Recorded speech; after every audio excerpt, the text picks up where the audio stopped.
Welcome to EnVision Center News, where we discuss community impact and involvement with today's nonprofit leaders and philanthropists. Vicki and Becca, thank you so much for joining us on the podcast. Excited to talk a little bit about the work you're doing in the nonprofit space and have been doing for quite a while. But first, can you just tell us, each of you tell us a little bit about yourself, maybe how long you've been in the area and what your career has been, and then we'll talk about 101 Women. Okay. Who wants to go first? Want me to go Becca first? does. Okay. Becca I will go first since I was first at 101 Women. My background is in corporate America. Most of my career was working in the pharmaceutical medical device industry. And in about 2000, I became inspired to kind of get involved in a nonprofit kind of role. And I started in a grassroots organization in Atlanta, Georgia, working with homeless and street youth. So that's where you lived at the time? Mm-hmm, I lived in Atlanta and really got deeply involved in the issue of homeless youth and got engaged with a nonprofit there that was operating in that space. And so for 10 years, we started as an outreach program, just basically working out of the trunk of our car, and in 10 years developed an organization that had an actual outreach center, a location, a place for kids to come to take care of all their business.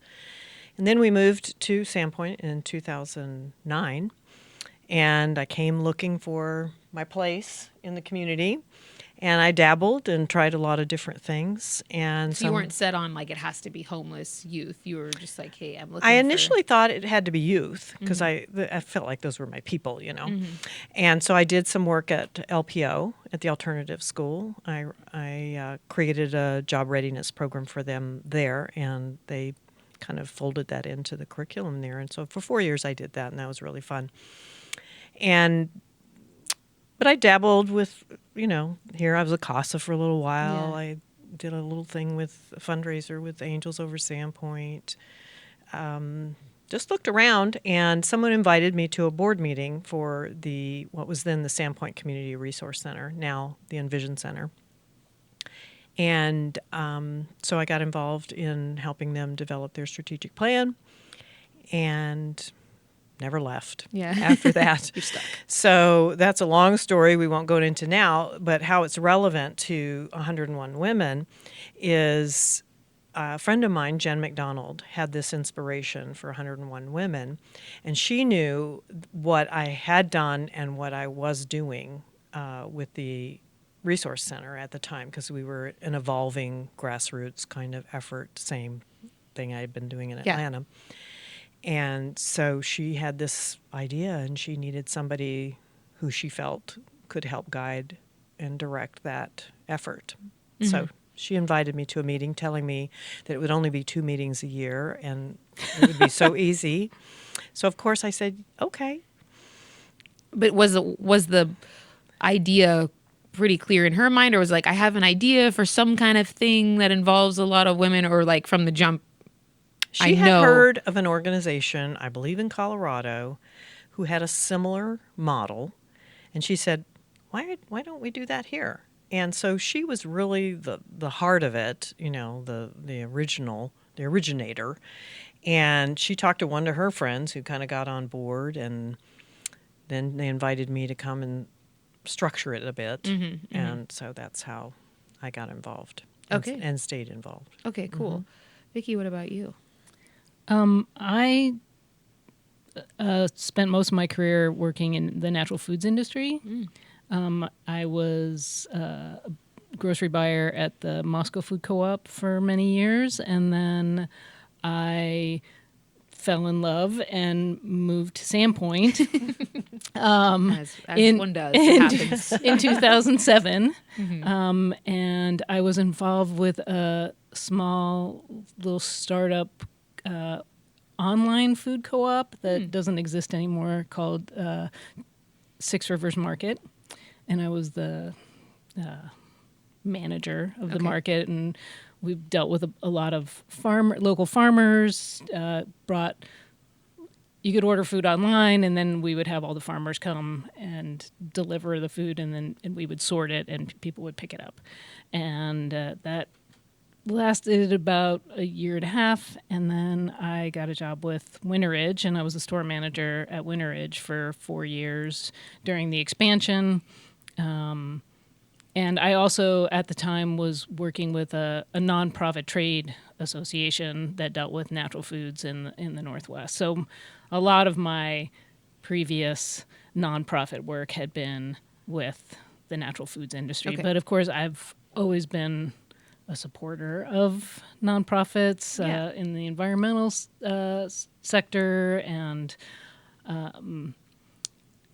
I heard about 101 Women because a very good friend of mine who I knew from Winter Ridge was on the board, and she said, you got to join. So I went to the first meeting and was just blown away by the ease and simplicity of the organization, and how just 101 women can make this huge impact on local nonprofits. And as soon as after I left Winter Ridge, my husband and I started Idaho Poor Authority, so I was working full time there. And when I got to the point where I had more time, Kelly was like, you need to be on the board. And I think I said I was going to be on the board for a couple of years before I actually finally did it.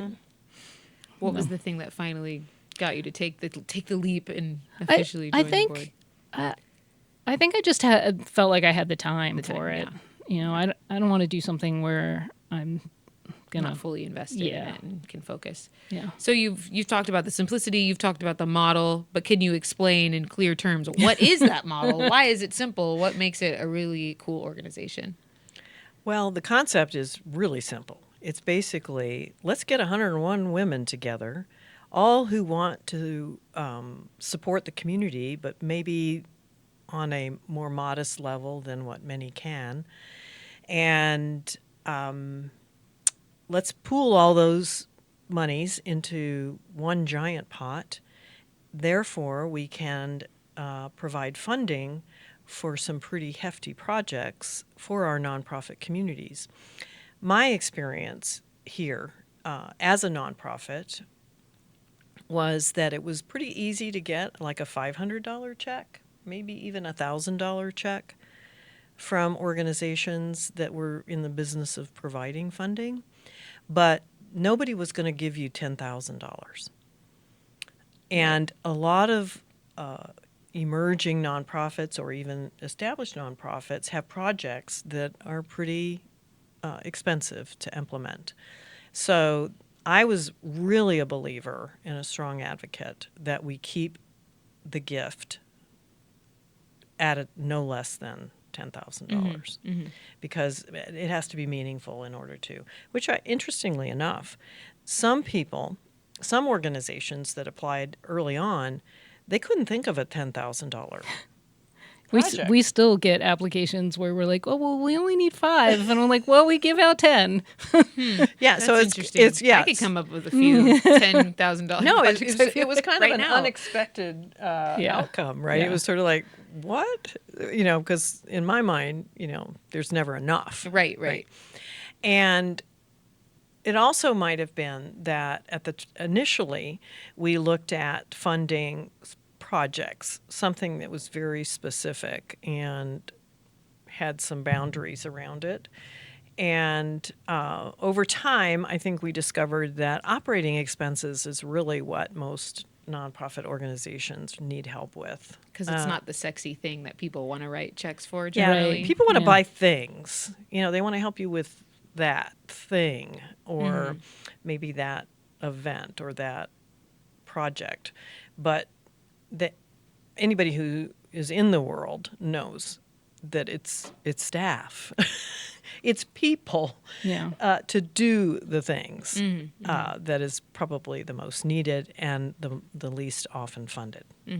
So I think the idea of having a larger gift was part of the concept, and to make it accessible giving Yeah, so it's 101 women all donate, and each woman donates $225 a year, and we take that money, and 200 of it goes to the grants, and 25 of it helps us with our expenses. Yeah. And so 200 times 101 is more than the 20,000. It's little padding in there. Yeah. And then what happens is people apply for the grant. The organizations apply for the grant. We have a grant committee made up of members.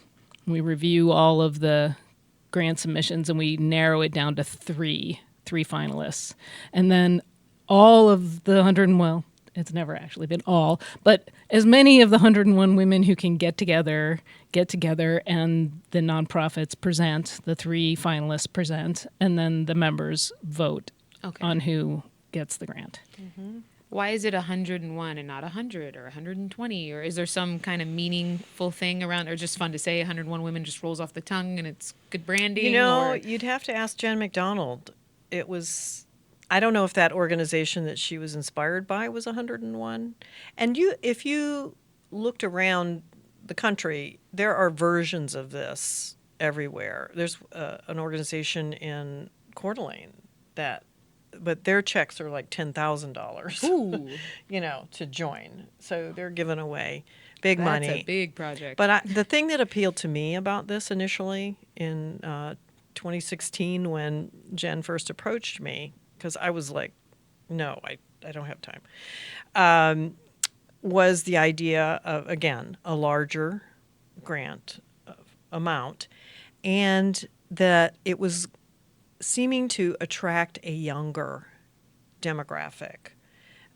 Because when I would attend fundraising in the community, they all look like me. They were all my age. So they were all really retired. well-dressed. They had the means to give to the community, and that was kind of where they were in life. But I loved the idea of giving a younger population the opportunity, and women especially, the opportunity to be part of making a big splash, making a big impact, just recognizing that they may have limited funds. So, and that's in fact what has happened. For sure, Our yeah. demographic is, not that there aren't old ladies like me, but they're it's a more, variety. It's pretty diverse. It's a very diverse in age. Yeah. but that's skewed more towards kind of, I would say, the 30 to 50. I would, yeah.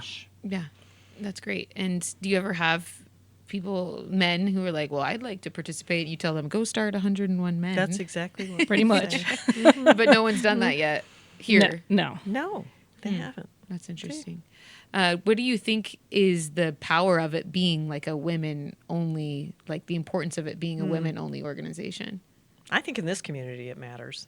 I think it's an attractive thing because women here feel empowered, and this is just a way to represent that in this community. To me, what do you think? I also think that the meetings, the twice a year meetings, are a great networking, and so networking amongst the women in the community, it just, not only does it feel like safe and like these people understand me, but it also like other women can empower other women. They can. I don't have any specific instances of someone saying, I have this that you can maybe get involved with. But it feels like during the meetings, it's not all meeting. We have about an hour beforehand for socializing. And I've met so many interesting women through this group. And then the more you're involved in it, the more opportunity you have. If you're on the grant committee, if you're on the board, then you have more exposure to women who are involved. It's a great place for new comers to the community who want to learn. I think one of the things that I hear often is that the women love being a part of it because they learn so much about their community, because if they're on the grant committee especially, they're learning about all kinds of nonprofit activity and all the great service that's happening in the community, which is overwhelming. And but they also, if you're just a regular member, twice a year you're exposed to 6 organizations, and you learn about their causes. And one of the kind of unexpected outcomes has been that I think we did a survey several years in, and about 50% of our members also give to the finalists, because the question always comes up about, oh, we don't want these people not to get anything. So there's always the constant push to, change the amount we're giving or split it or whatever.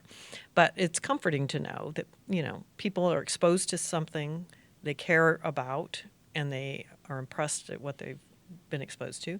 And so they have an opportunity to help them in whatever way beyond the 101 Women grant. So that's a little side benefit. The benefit to the organizations that are presenting is that, one, they get maybe some new supporters out of it.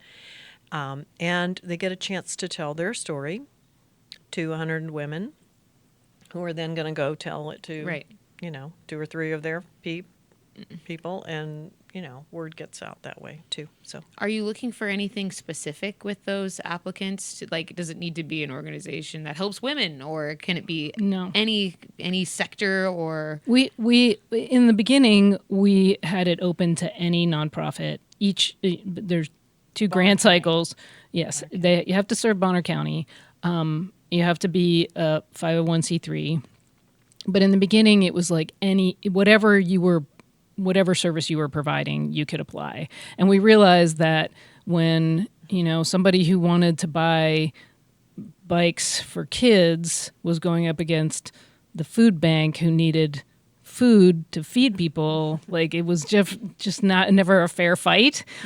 So we now have it split up into basic needs. So one grant cycle is for basic needs, and the other one is for art, environment, education, those kind of needs. And I think that makes it a little easier to make the decision. I think that's very smart. Yeah, it's going to be hard for anybody to beat the food bank. Yeah, we feed starving children. Okay, you win. Just take all the money. Right. And it was always a little disappointing for our membership, because they care deeply about some of those other arts, education, environmental concerns. Those are deep concerns as well, and so it just makes it a little bit more balanced. And I think that was a really good decision. We didn't know that in the beginning. It was a learned thing. And as I've been told, the organization is pretty popular. Like, there's maybe a wait list to join 101 Women. Or how do you become, once you're approaching that 101 Okay, one of the count? myths I would like to dispel is that it's a closed group, that that it's hard to get into. It isn't. Every spring we register new members, so we get turnover every year. So there's always someone will always drop out and say, "Hey, not there's me." always, for whatever many reasons, move away. They can't afford it anymore. Whatever the life case may changes, be. right? So there's always going to be openings, and so there's always room to add new people. You can speak to this as a board member currently.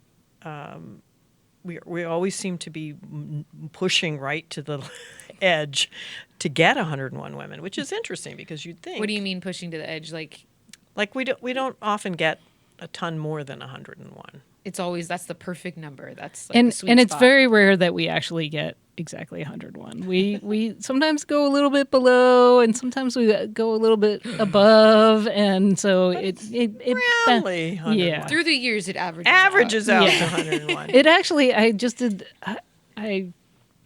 looked up the number for every year since we started, and it actually she averages. was our treasurer, so you know I'm why the she's number looking cruncher. at the numbers. I think it averages to 100. Okay. So, but we have a waiting list because if you're going to donate $225, you want to have a say in where that money goes. So once the first grant cycle of the year starts, we don't want to accept new, once that money has been spent, we don't want to accept new members because it would not be fair to them to put their money in and not have a say. And I would say recently we've not had any issue getting to 101. I think maybe the earlier years were tougher. We didn't get to 101 this year. No? Gonna have to change the name. That's why we're here on the podcast, to tell people about it. No, that's why I wanted to say that there's a feeling that it's hard to get in, and why they won't. People see the word wait list and they just think, oh. Yes, but that's why there's a wait list, so that we can contact those people as soon as the membership opens on June 1st. Yeah, we reach out to those people so they can have the first go. If you're a member, you have first rights. And okay, so once you're in, you're kind of in until you move away, until you decide you want to be done. Okay. Yes. Okay. Yeah, and then after they've been all given an opportunity to re-register, then we open it to the public. And you said that's June that happens? Yeah, June 1st it starts. Okay. And all that's required is that you can write the check, that you're a woman, and that you're 18. Is that, or I don't even. I guess think we have we've never had an issue with. you've never had a 16-year-old top 200 that paper route really. Just We actually had an idea for a little while that didn't go very far, about maybe bringing in some high school students, Just sort of paying their membership out of our savings, so that we could have some younger people involved, and we just didn't get any takers. So, I think it would be really fun to have something where it's not the big grant, maybe, and they actually pay their own fee, but it's $10 or something like that, and then you do like a little mini grant that's 101 girls or something, and then they buy a bike for somebody or something. Well, this conversation is bringing up a challenge that we've had, and I think a lot of nonprofits have, and that's scope creep. Yep, scope creep. Because we've had over the years a number of little branches of exploration around. Another one would be, some people think that the networking piece of the group is not as fully explored as it could be. Because you only have the two big meetings. Yeah, we have the a two year. big meetings, and there's nothing formal about it. It's all just kind of very informal. And some people are looking for that, more of that. And so it often gets raised that, well, let's do, so fill in the blank.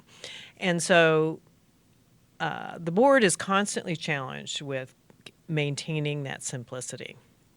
Yeah. And so for any nonprofit, I think that's not an unusual thing to have yeah. happen. So when I think about how we've been successful, and I think it's because of that. It's because we've restrained ourselves over the years from going too far. And it's a volunteer organization. The board's all volunteer. The grant committee's all volunteer. So we're fortunate to always have people who are always kind of pulling it back and saying, wait, we're doing a great thing here. Let's not go crazy. Let's not make it complicated. The beauty of it is its simplicity, and and not making it complicated. And we've done, over the years, we've added more complexity. I mean, as a board, adding a little bit more institutionalized processes and systems, just because when you start getting more visibility, people start asking more questions, and they want more legitimacy in what you're doing. And so what can start out very kind of loosey-goosey, ultimately, I mean, when you reach, I think we've given away $170,000. That's so good. So exciting. People start kind of looking at that and wanting, some proof and evidence, keeping everybody honest, and that there's things in place that make people feel okay about their contributions. When I joined the board, I joined and became the treasurer, and I was handed like a stack of papers. It's like, this is your financials. So the financials I know are definitely more, in line now. Yeah, We can got QuickBooks and yes. we're fancy now. we have profit and loss statements. Well, things as simple as like an annual report. We went 5 years, I think, before we ever published anything to our members about other than an email. Yeah. So it was very informal, and nobody was demanding those things either. But it sure feels good and I think the membership appreciates, the fact that every year now they get an accounting of, what's in the bank, how many members, who's on the board, where did our money go, who got the grant, all of those. And I think another nice thing that we do is that a year after an organization receives a grant, they come and present. That's the first part of the meeting of the membership, is a report from the grant a year ago, what they did with the money. And I think that really makes a difference for the members. Like, oh, yeah, here it is. Here's the impact. Here's the impact that we had. Yeah. Well, and you can share it with other people who want to know more, and it's all on the website. So if anybody's listening to this and kind of wants to learn more and get into the nit of it, almost everything from our past events, our past annual reports, everything is online at the website, 101women standpoint.com. Very transparent. How many applicants do you typically get for your two different cycles? So I've been on the grant committee for a number of years now too, and we have had as few as 3 applicants for the 3 finalists. So that was the worst year. I think that was a COVID year. And after this, I'm going to our first grant committee meeting for this grant cycle, and we have 13. That's quite a difference. And it's probably been averaging somewhere between 10 and 14 I think the very first year we had 27. Wow. But that was when we put them all together. It was anybody could apply at any time. Yeah. So now we've split it, so you would expect about half of that at each cycle. Okay. Yeah. And so you said you're going to the first a meeting for that. When do they have to turn in your grant application? What's that timeline? So this grant cycle was open from March 1st until April 15th. Okay. And then I don't have the dates for the next one. I think it might be later. It's in the fall. It's like September 1st to October 15th. Don't quote me on it, but something like that. Somewhere around there. Yeah. Our meetings are usually in May and November. Okay. So the grant cycle is right in front of that. Okay. And then it takes the grant committee about 3 or 4 weeks to go through. We read through all the applications. We get together. We narrow it down to 6 finalists, and then we split up. There's 9 people on the grant committee, split up into groups of 3 and go to the organization's headquarters if they have one, or meet with the staff somewhere and ask a bunch of questions. And we get back together again after that and review what all the teams learned and narrow it down to the 3 finalists. Okay, it's awesome. It's still pretty straightforward. Everything about this process is so simple and straightforward. Yeah, in fact, for anybody who's maybe considering applying, the application itself is also very pretty simple and straightforward. What happens if there's a member who is a part of a nonprofit and wants? I imagine you probably have a lot of women like that who are just involved and they have their hands in many different jars, and they're a part of a nonprofit. Can they apply for the grant, or how do you keep that above board? I guess making sure people aren't like, you're showing favoritism to. So, in the grant committee, if you're involved in an organization, then you have to recuse yourself from. Of course. And they apply. You have to recuse yourself from the discussion. But if a member is involved, there's, 1 out of 101 is not gonna tilt the scale, yeah, and so we don't ask when you become a member what organizations you already give money to or are involved with. It's Okay. Well, cool. Awesome. Yeah, it's interesting when because I'm reflecting back on 2016 and 17 when we first started, and some of our concerns that we were anticipating was that bias from the grant committee or from the board having undue influence over the grants, and whether that would trigger the membership, whether there would be speculation about the fairness of the competition for the grants and all that. And never. Yeah. It has never been an issue. The leadership of the grant committee has always been strong around making sure that process is all fair and above board and there's no bias. And we also open the grant committee role up to our membership so that it maintains a certain level of transparency, because it's always shifting. People are coming and going, and there's no secrecy about It's all transparent. how it happens and how the decisions are made. And so, and we also let any organization that doesn't make it into the finals, we give them feedback and say, well, this is what we found lacking in your application compared to the other people who made it to the finals. You were lacking this, or if your grant had been this way instead of that way, we probably would have given it a higher score. well, two comments about that. One is we rarely are asked for feedback, Yeah, it's true. which I think is interesting. Yeah. I mean, I think if I were applying and if I'd gone to the trouble of applying and didn't get it, I'd kind of want to know what could I do differently. And in most cases, a lot of our recipients have had to apply multiple times. I think that's the norm. So we can easily tell people, if you didn't get in this time, Just keep apply. trying. Yeah. Apply again, because almost always our winners are not first-time appliers. Can Is that a word? orgs Appliers? win more than once? Yes, but it has to be after there's a 2-year period where Gotcha. We've had we've had people present as a finalist multiple times, but we've never had A repeat a winner? duplicate winner.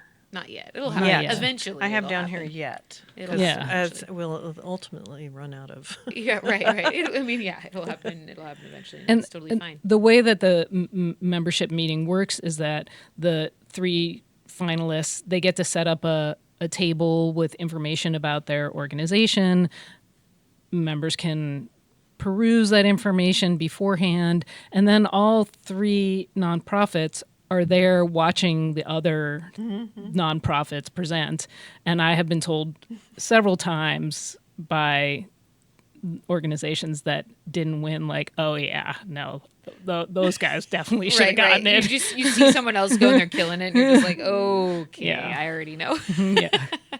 They've got it in the bag. Has there ever been somebody or a group of women from this group that have then gone off and formed something else because because of the networking, or because I have an interest in environmental stuff and I have an interest in environmental stuff. Let's go off and form this group, while still being a part of 101 Women, but taking some passion project. Not that I know of. I think we could say that probably we've created volunteers out of those meetings. Yeah. Like somebody who hears about something they didn't know about and it captures their attention and interest, and they might pursue that, Yeah. but not Not a forming- full-blown org. No, Yeah. which I want to say something to that around. This experience has taught me something I think I knew intuitively, but this is evidence, is this is a really powerful thing that's happening in our community. $170,000 has been generated and given in very meaningful ways to the community. And it was an inspiration of one person and a little bit of work by a handful of people. And, it's something that's doable, right? So to your question about whether anybody's been inspired to go off and do something else. I think there may be people who are listening now who might be saying, oh, I've had this thought that I could do this. You can do it. You can do it. Yeah. You can do it. And I think it takes the right people. Whenever I look at the community, because I have an opportunity in the work that I do here at the EnVision Center to look at all of the needs in the community and the services that are being performed in the community, and the people who are thriving and doing really well, I attribute most of that to leadership. Mm-hmm. Mm-hmm. That there's somebody who has a dream or a vision and wants to see something and has the energy and the commitment to do that and has the ability to influence others around them to join them in the effort. So if there's anybody out there who's got all those gifts and talents and has a great idea about how to meet a need, Yep. it's doable. Yeah. I do hear, like, when I'm traveling outside of Sandpoint and like I go back to Moscow and my friends there are like, why don't we have something like that there? Or I go visit family on the East Coast. Why there should be something like that here. People are, Like, well, you could start it. yeah, that's exactly what I say. We'll help. We've got the blueprint for you. Yeah, Yeah. Well, I have these 3 experiences now. My work in Atlanta, the EnVision Center, and 101 Women. And all of them started as a very grassroots, small thing that really evolved into something pretty terrific. So sometimes we don't take that first step because we think it has to be something more than it needs to be to start. You know, it's just a step at a time. Yep. You know, Exactly. just start. Yeah. Just start chipping away at it. Is there anything we didn't cover? I feel like I have a much better understanding of the organization. We've dispelled myths about wait lists, and we've talked about the grant cycles and when you can apply to become a member. And I guess I should ask, what is the application? Is it just a form you fill out online once that opens up? Like, hey, Yeah, name, I'm Connie Kiehn. name, email address, phone number, I think is all. That's it. Okay. Yeah. Keeping it simple, as usual. That's Yeah. your brand. Yeah, there's We don't even want to know where you live. Yeah, right. Yeah. for your membership. You're Right, saying right, the yeah. membership. I thought Yeah. you meant for the grant. I Yeah, thought, well, and I we need think- a little more than that. I think the grant, it's I've never been involved in an organization where I've looked at other grants and what is asked on other grant applications. I think ours is relatively simple. There's about 5 key questions that are very targeted around the criteria that the grant committee looks for. And they're the things that you might expect that somebody who's getting funding would need to provide. I would like to just kind of talk about some of the people that have been awarded, because I think it's interesting Yeah, let's go through it.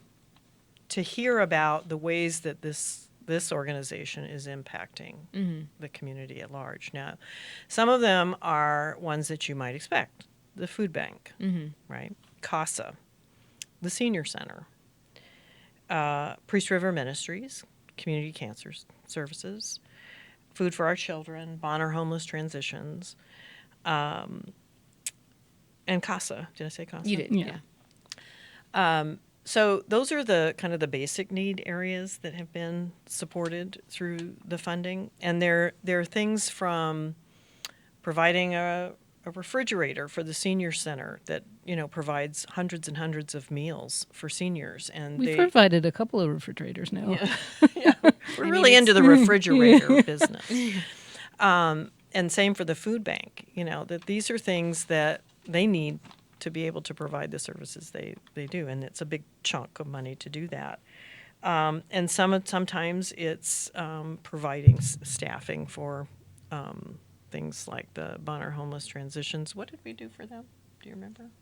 No. No. Oh, no. Bonner Homeless Transitions, we helped them buy a car. Car for transportation to take their women from place to place that to get the things that they need done.